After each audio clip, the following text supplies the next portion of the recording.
Imagine this, a civilization at its peak. The markets are bustling, the cities are thriving, and the people feel unstoppable. But what if I told you that, just beneath the surface, the seeds of its decline were already taking root? Welcome. Today we're diving into one of the most overlooked causes of societal collapse, environmental degradation. From the Sumerians to the Mayans to the Romans, history is filled with examples of societies that thrived, only to falter when they pushed nature too far. But here's what's fascinating. Many of the environmental challenges they faced back then, depleted soils, deforestation, and dwindling water resources, are mirrored in our world today. What happens next depends on the choices we make right now. Every decision, whether it's the policies we support, the products we consume, or the ways we interact with nature, shapes the trajectory of our world. Throughout history, civilizations have depended on the environment, the land that feeds us, the water that sustains us, and the air we breathe. But what happens when these delicate systems are disrupted? Take the Sumerians, the architects of one of the world's first known civilizations. Their society flourished in the Fertile Crescent of Mesopotamia, an area often referred to as the cradle of civilization. By harnessing the power of irrigation, they turned deserts into thriving agricultural hubs. However, over time, their advanced irrigation systems led to salinization, an accumulation of salt in the soil caused by poor drainage. This process gradually turned their once fertile farmland into barren, salty wastelands, undermining their agricultural foundation. This environmental degradation didn't happen overnight. It unfolded over centuries, steadily eroding the resources that had sustained their society. For the Sumerians, the cost of short-term agricultural gains ultimately came at the expense of their long-term survival. The Maya provide another compelling case. At their height, the Mayans built sprawling city-states in the rainforests of Central America, creating an empire that remains a marvel to this day. Yet their growth was closely tied to their environment. Forests were cleared for farmland and to fuel large construction projects, leading to significant deforestation. This environmental strain, combined with prolonged droughts, exacerbated the challenges they faced, making it increasingly difficult to feed their growing population. And then, there's Rome, a civilization that spanned continents and lasted for centuries. The Romans revolutionized agriculture with advanced techniques and a vast trading network. But even they weren't immune to the consequences of environmental overreach. Intensive farming depleted their soil, and deforestation, needed to fuel their empire's expansion, contributed to flooding and erosion.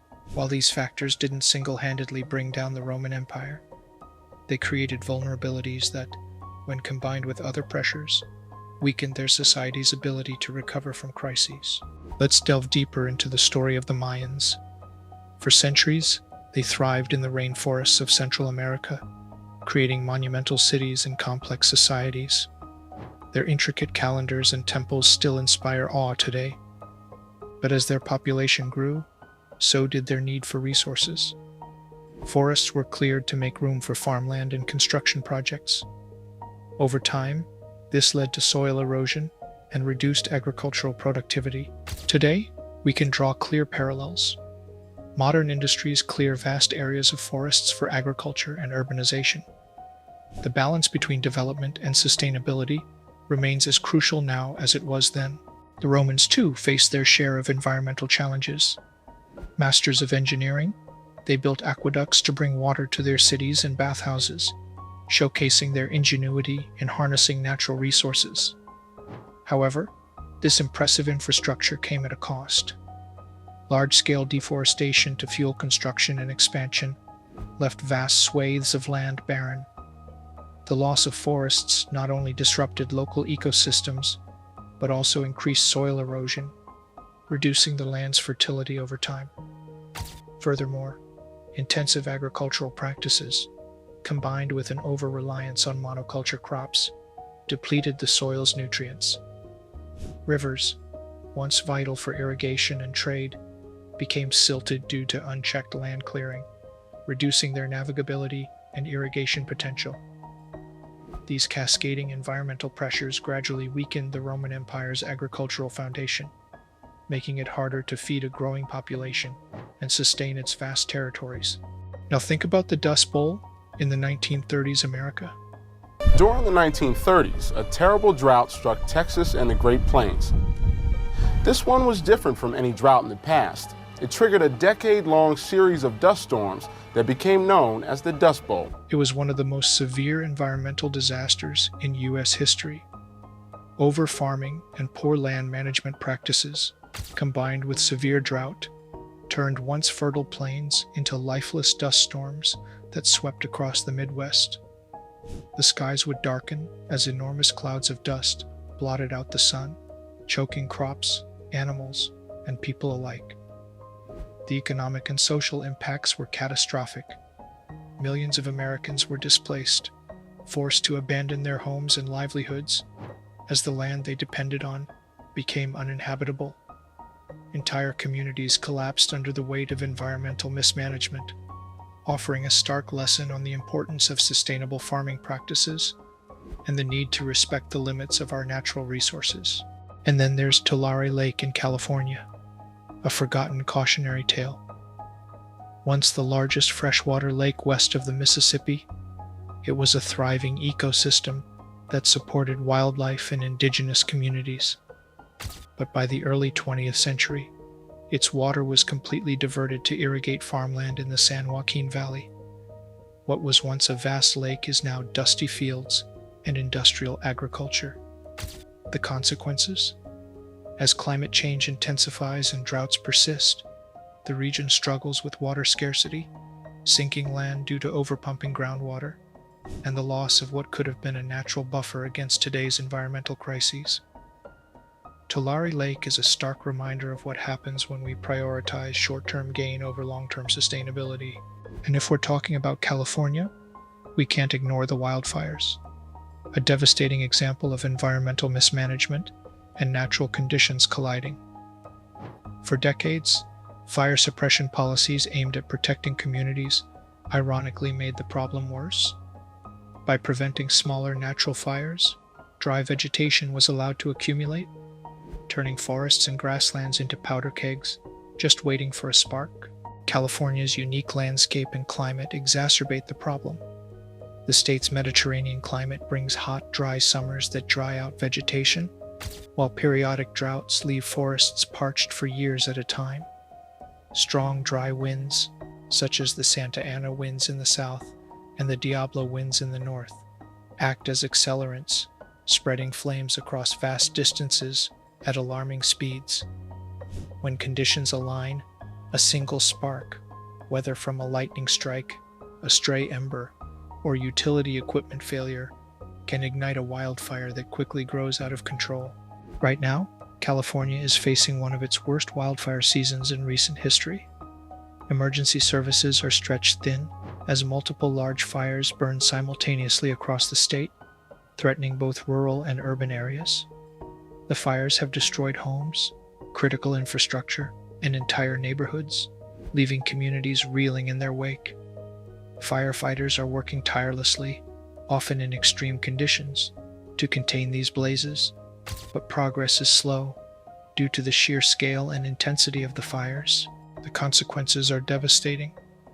Over 500,000 acres have already burned across the state, destroying more than 2,000 homes and dozens of businesses. Entire communities, such as those in the outskirts of Ridgecrest and parts of Sonoma County, have been forced to evacuate, leaving families unsure if they will have anything to return to. Firefighters are battling around the clock under extreme conditions, with several sustaining injuries due to the intense heat and rapidly shifting fire lines. The economic costs are already mounting, with estimates exceeding $3 billion in firefighting efforts and damages.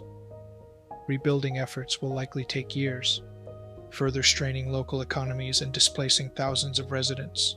To address the wildfire crisis, California has deployed an aggressive multi-pronged strategy. Emergency response teams have been bolstered with additional funding and resources, including the deployment of National Guard units to assist in firefighting efforts and evacuations. Air tankers and helicopters have been operating around the clock to suppress the rapidly spreading fires. Fire breaks have been expanded and reinforced in critical areas to help contain the blazes. The state has also implemented rapid vegetation clearing initiatives around vulnerable communities and critical infrastructure to reduce fire fuel.